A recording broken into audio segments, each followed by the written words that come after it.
महाराष्ट्रातील चंद्रपूर जिल्ह्यातील जिवती तालुक्यातील 14 गावे हे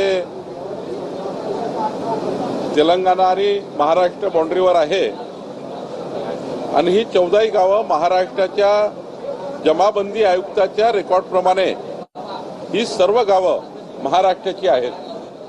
त्यामुळं ही सर्व गावं महाराष्ट्रामध्ये या ठिकाणी त्यांचा महसुली रेकॉर्ड आणि यानंतर त्यांचा संपूर्ण जो काही व्यवहार आहे तो जरी त्या भागात आहे या भागात असला त्या राज्यात व्यवहार आहेत, त्या राज्यात काही शेती आहे या राज्यात काही शेती आहे।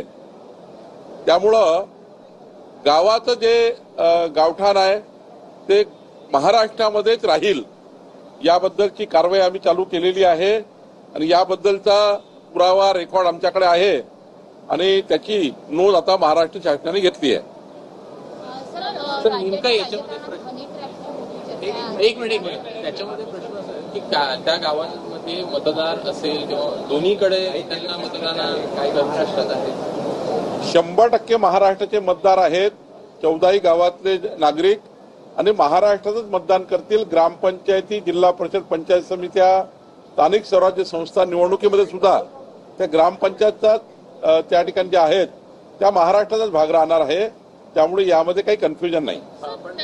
जी आहे ती तेलंगणामधून येते अशी देखील माहिती उपलब्ध आहे। तर त्या काही काळ असा होता की तिकडला व्यवहार इकडला व्यवहार सारखा आहे, बाजारपेठ, पण काही सीमा ओलांडण्याची एवढाच भाग आहे। लागून असल्यामुळे कुठेही आपण भाजीपाला आणतो, किराणा आणतो किंवा हॉस्पिटलला जातो, तो व्यवहार आहे। पण जर स्टेटस काय, घरं कुठले आहेत, गावठाण कुठलेलं आहे, ग्रामपंचायती कुठल्या आहे, महसुली रेकॉर्ड कुठे आहे, तर महाराष्ट्रामध्ये आहे। त्यामुळे जिवती चंद्रपूरमधले 14ही ग्रामपंचायती गावं हे महाराष्ट्रात असतील आणि त्या महाराष्ट्रात आहेत। सर पण तेलंगणात पण उद्या जाऊन या दावा केला तर काय प्रश्न? तेलंगणाकडे रेकॉर्ड नाहीये, रेकॉर्ड महाराष्ट्राकडे आहे। त्यामुळं तेलंगणाचा दावा त्या ठिकाणी काही मजबूत होणार नाही।